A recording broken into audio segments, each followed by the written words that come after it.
안녕하십니까 구독자 여러분. 오늘은 24년도 4월 14일입니다. 오늘 서울 개인택시 번호판 시세 좀 알아보고 있습니다. 먼저 대표님 본인 소개 좀 해주세요. 네, 안녕하십니까. 저는 장안평에서 개인택시 매매 컨설팅을 하고 있는 우성택시나라 함충근입니다. 네, 대표님 이번 달 서울 개인택시 시세가 어떻게 돼요? 그 사이에 좀 한 달 사이에 많이 올랐네요. 네. 지난달에 비해서 너무 많이 올라가지고 네네. 지난달에 한 9,700, 800 이렇게 하던 것이 갑자기 올라가지고 지금은 오늘 시세가 1억 900 정도 한다 이렇게 보시면 되겠습니다. 네, 그러면 한 달 사이에 한 1,000만 원 오른 건가요? 네, 3월 달부터 시작해갖고 한 1,000만 원대 올랐다 이렇게 보시면 되겠네요. 네. 1,000만 원이 조금 더 올랐다 보시면 되겠네요. 네. 그러면 다음 달 전망은 어떻게 하세요? 시세가 갑자기 급등하는 바람에 지금 양수자들 분들께서 굉장히 이렇게 물건을 찾기 위해서 많은 곳을 이렇게 돌아다니고 있어요. 근데 사실 물건이 안 나오다 보니까 시세는 급변해서 많이 오르는 상태가 됐고요. 그래서 지금 제가 보건대 양수화 하시려고 하시는 분들이 이렇게 시세가 많이 오를 때는 조금은 쉬었다가는 그런 상태로 변해야 되지 않을까. 그래야 이 시세가 잠잠해지지. 그렇지 않고 물건은 없는 상태에서 살려고 하는 사람이 계속 붙다 보면 시세는 계속 올라가는 상태가 되니까. 그래서 모든 사람들이 좀 이렇게 쉬었다가는, 한 템포 쉬었다가는 그런 상태가 되면 시세는 어느 정도로 보합세로 돌아서지 않을까 봅니다. 네. 매매 상사에 오시는 분들은 가수요자들 아니고 대부분 다 실수요자들이잖아요. 네, 맞습니다. 실수요자 분들께서 오시고 또 실수요자 분들께서 전화 상담하시고 하시죠.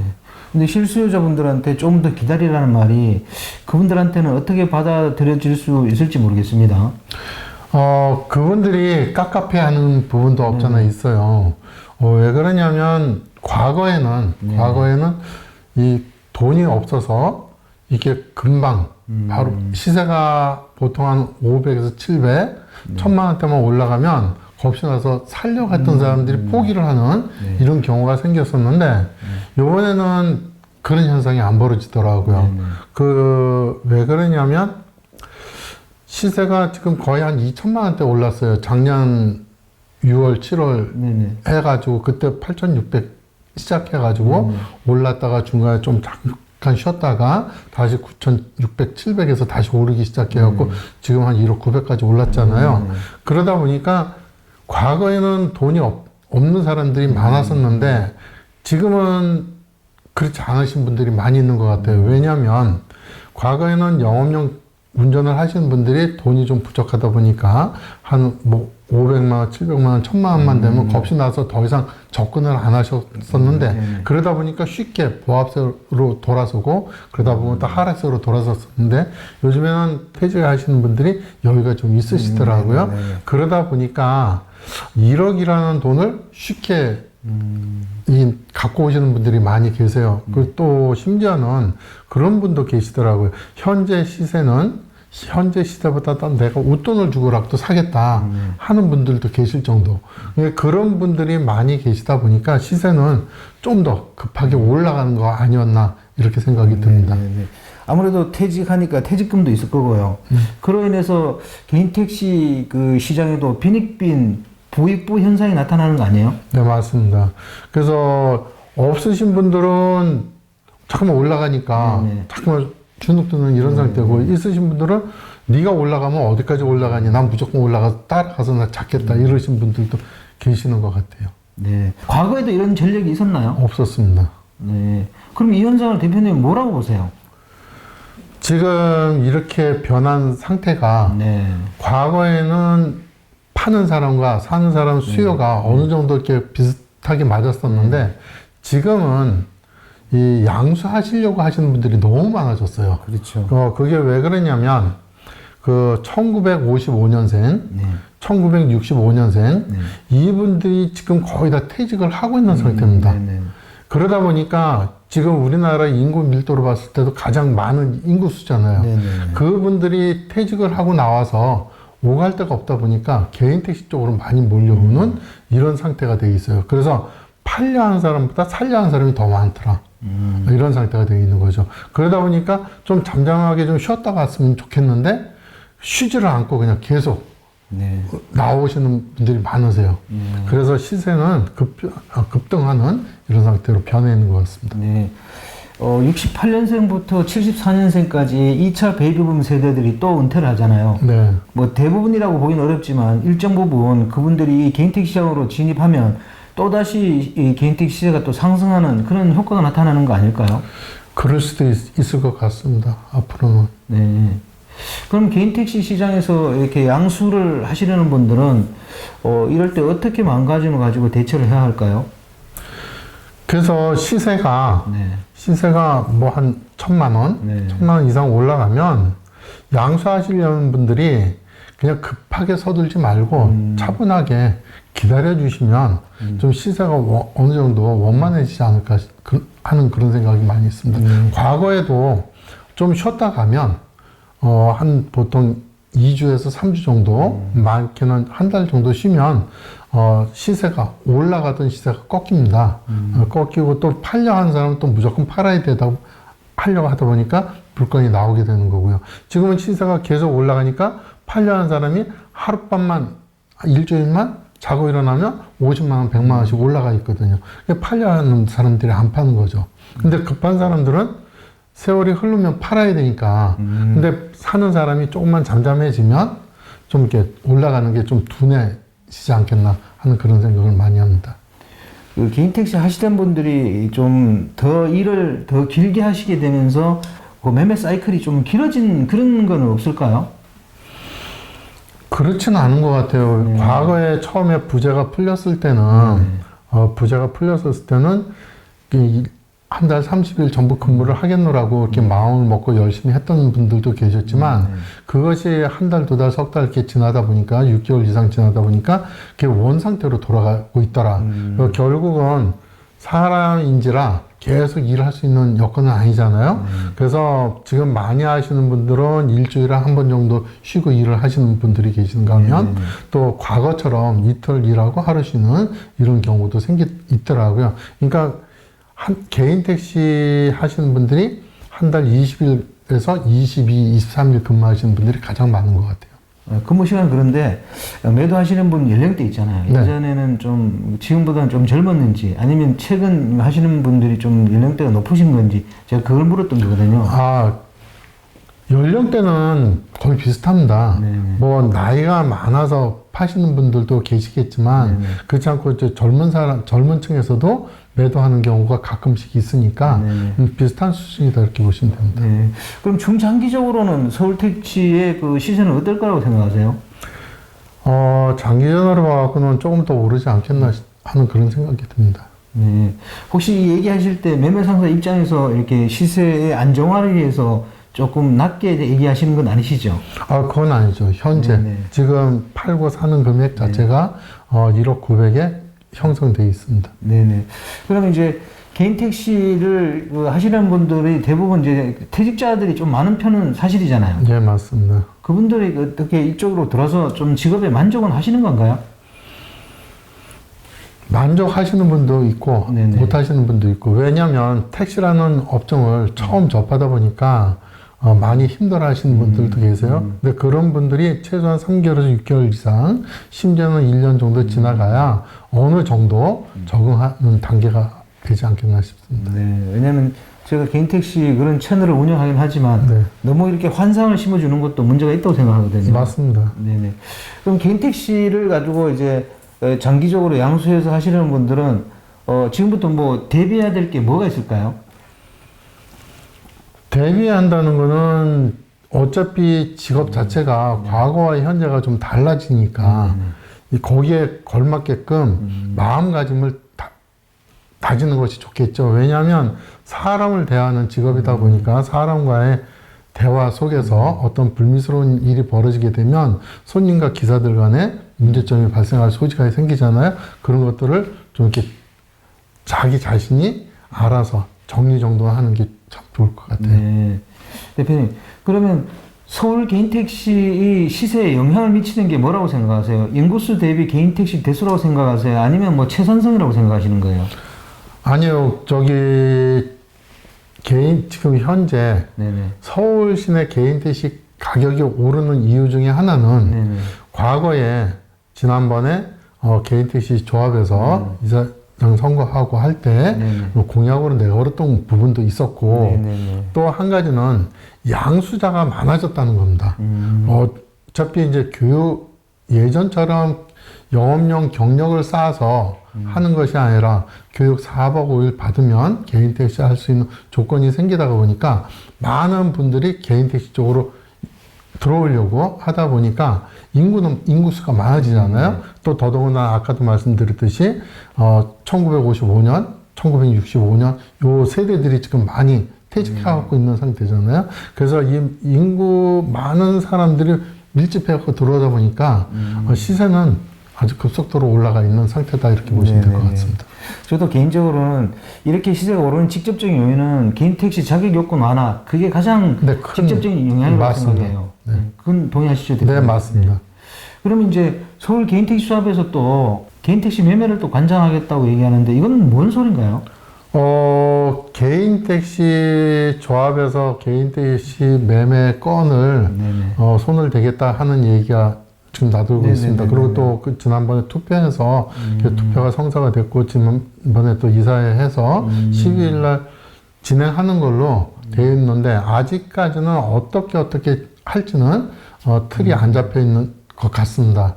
그래서 어떤 한 사람이 관장해갖고 한다는 거는 그 한 사람한테는 밀어주는 꼴이 되기 때문에 안 되겠죠. 그런 거는 또 지금 매매업자를 몇 명만 데려다가 그 사람들로 심어갖고 매매를 할 수 있게끔 활성화시킨다는 것도 걸맞는 얘기가 아닌 것 같고요.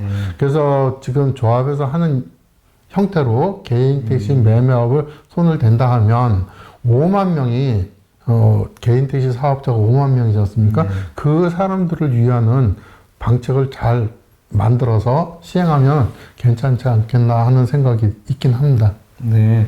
그럼 개인 택시 조합에서 개인 택시 매매를 관장하게 되면 장안평에 있는 분들은 어떻게 돼요? 그래서 이제 그 조합에서 네. 하는 이야기도 장안병에 계시는 분들과 이것도 이제 상생을 하면서 하겠다 하는데 그것이 좀 이렇게 어떤 면으로 좁혀져 나가야 될지 그거는 미지수입니다. 그건 이제 앞으로 개인택시 조합에서 같은 회의를 해가면서 이제 어떤 틀을 만들어 갈 수 있겠죠. 네. 조합원 입장에서 보면은 개인 택시 조합에서 개인 택시 매매를 관장하는 게 이익이 되는 거 아니에요? 조합원 자체에서는 득이 된다고 봐야죠. 네, 그렇게 봐야 되겠죠. 네, 맞습니다. 그러면 조합에서 개인 택시 매매를 관장하게 되면 시세는 조금 상향할까요? 이게 오를까요? 어차피 지금 타 지역에서도 조합에서 관장하고 있는 곳에서 보면 시세는 항상 고정되어 있잖아요. 거기가 움직이지 않고 있는 상태로 가는 것이니까 글쎄요, 올라갈지 내려갈지는 모르겠습니다. 근데 현 상태로서는 좀 올라간다는 봐야 되겠죠. 네. 그러면 이제 마지막으로 서울 개인 택시가 좀 매매가 정상화되기까지의 이 기간은 얼마 정도로 대표님은 예상하고 계세요? 지금 상태로 봐갖고는 네. 감을 못 잡겠어요. 네네. 왜냐면 갑자기 급변해갖고 이렇게 바뀌다가 보니까 그리고 시세도 지금까지 제가 여기서 근무한 지가 한 20년 됐는데 20년 정도에 처음입니다. 2천만 원이 왔다 갔다 하는 이 자체가 처음으로 했었기 때문에 앞으로 지나가는 거는 통계를 다시 한번 좀 빼보고 해서 조금은 지켜봐야 될 것 같습니다. 네. 그럼 양도자분들이 양도하겠다고 하다가도 취소하는 경우도 있던가요? 네, 양도한다고 하다가 취소하는 경우도 있습니다. 그러면 매매상사에서는 어떻게 대처하세요? 양수자분들한테 그냥 이거는 좀 취소됐다고 그래가지고 계약을 무효로 시키나요? 아니죠. 지금 매매상에서 하는 이 계약 자체에 이 틀 자체를 다시 한번 설명을 해드려야 될 것 같아요. 왜냐하면 양도자가 안 판다고 해서 양수자가 사갈 것이 없다 이거는 아닌 것 같아요. 그런 뜻은 아닌 것 같고 저희가 있는 것은 양도자가 저희한테 물건을 맡기잖아요. 맡기게 되면 저희가 매입을 해서 또 이제 양수자들한테 판매를 해야 되는데 양도자가 물건을 팔지 않았으니까 물건 자체가 없지 않습니까? 매매상 자체에는. 그러면 시세가 아무리 높고 낮고를 떠나서 물건이 없으면 시세가 형성이 안 됩니다. 사실 지금도 1억 9백이라고 얘기는 했지만 또 돌아가는 바닥에서 돌아가는 건 1억 9백이지만 사실은 물건이 없어요. 물건이 없으니까 1억 3천, 2억에도 없다는 거죠. 없는 거는. 그리고 뭐 있다고 해서 그것을 얼마 2억에 팔 수 있는 이런 건 아니지 않습니까? 사가려고 하는 사람이 어느 만큼 기대치가 있으니까 거기에 맞춰줘야 되는데 그것이 지금 기준점이 1억 9백이라는 거죠. 그래서 매도자가 물건을 안 팔았다고 해서 매수자가 무조건 사야 된다는 방법은 없는 거죠. 왜냐하면 살려고는 왔는데 물건이 없어. 못 사는 거죠. 그럼 뭐 꼭 여기 우성택시나라 뿐만이 아니라 모든 것이 다 그렇다는 거죠. 그래서 이제 물건이 나오면 그 물건을 가지고 판매를 하는데 그 판매되는 금액이 얼마이냐에 따라서 시세는 또 변하는 상태가 되는 것이고요. 그런 겁니다. 이번 주 거래건 중에 기억에 남는 건 있으면 소개 하나 해주세요. 기억에 남는 거요? 네, 지난번에 한 1억 100, 1억 200 정도에서 하던 시절에 물건이 많이 딸려 있었어요. 그리고 물건이 그냥 뭐 한 개 정도, 두 개 정도 이렇게 있던 시절에 어떤 한 분이 오셨더라고요. 개인 택시를 사고 싶어 한다고. 그래서 왔는데 그분이 하는 말씀이 들어오자마자 물건이 있습니까? 네. 그러니까 자기는 조금이라도 더 주고도 살 수 있는 여건이 있으니까 좀 샀으면 좋겠다. 그래서 내가 그분한테 말씀드린 거는 그분이 시세보다 비싸게 사면 그 시세보다 비싸게 샀기 때문에 그 시세는 좀 더 상승을 하거든요. 왜냐하면 물건이 팔리게 되면 시세는 상승을 하니까. 그래서 내가 그분한테는 물건을 안 파는 적이 있었어요. 그래서 다른 곳에 가서 사셨는지 어쩌는지는 모르겠습니다. 어차피 더 웃돈을 주고 사더라도 그런 게 이렇게 여러 개 형성이 되면 그게 시세가 되는 거 아니에요? 그게 시세가 되는 거예요. 그렇기 때문에 그 사람한테 안 팔았다는 거죠. 왜냐면 자기는 돈이 있으니까 자기는 웃돈이라도 주고 좀 사겠다. 이래서 안 팔았던 겁니다. 이 대표님 매매 상사에서 안 산다 그래서 다른 데서 안 산다는 보장은 없잖아요. 다른 데 가서 사셔도 상관없습니다. 제가 뭐 안 파는 것 뿐이죠. 안 팔면은 좀 매매 상사 입장에서는 이거 운영하는 데 있어가지고 좀 어려움은 없나요? 또 다른 분이 사가시잖아요. 꼭 그분한테 팔라는 법이 없지 않습니까? 다른 분이 와서 사가시면 되죠. 정말 양수자분들이 시세가 너무 올라서 아마 마음이 불안할 겁니다. 거기에 대해서 마지막으로 조언 한번 해주십시오. 시세가 진짜 올라도 너무 많이 올랐습니다. 그래서 제 입장에서는 양수하시려고 하시는 분들께서는 매매상 어느 한 곳에 전화를 해서 시세를 알아보시고 거기 없다 해서 다른 곳에 알아보고 또 다른 곳에 알아보시면 한 사람이 전화를 몇 번 하느냐에 따라서 차량 대수가 달라집니다. 혼자서 5군데 매매상에 알아봤다면 차가 5대가 필요한 거겠죠. 그러면 그만큼 차량이 물건이 딸린다 이렇게 느껴지겠죠. 그러면서 시세는 급등하는 현상이 벌어지기 때문에 양수하시는 분들께서는 한 군데 정도 이렇게 알아보시고 물건이 없다 그러면 차분하게 기다려 주시는 게 좋지 않겠나 싶습니다. 오늘 인터뷰 감사드립니다. 네, 구독자 여러분, 오늘 24년도 4월 14일입니다. 서울 개인택시 시세도 많이 올랐네요. 뭐 제가 이 유튜브를 하긴 하지만 저도 개인택시 양수하시려는 분들의 큰 도움은 안 될 것 같습니다. 그 대신 매주만이라도 시세를 알려드려서 어떤 감이라도 잃지 않도록 그거는 최선을 다하겠습니다. 자, 허화제는 다음 주에 또 다른 주제로 구독자 여러분 찾아뵙겠습니다. 안녕히 계십시오. 호호 아재였습니다.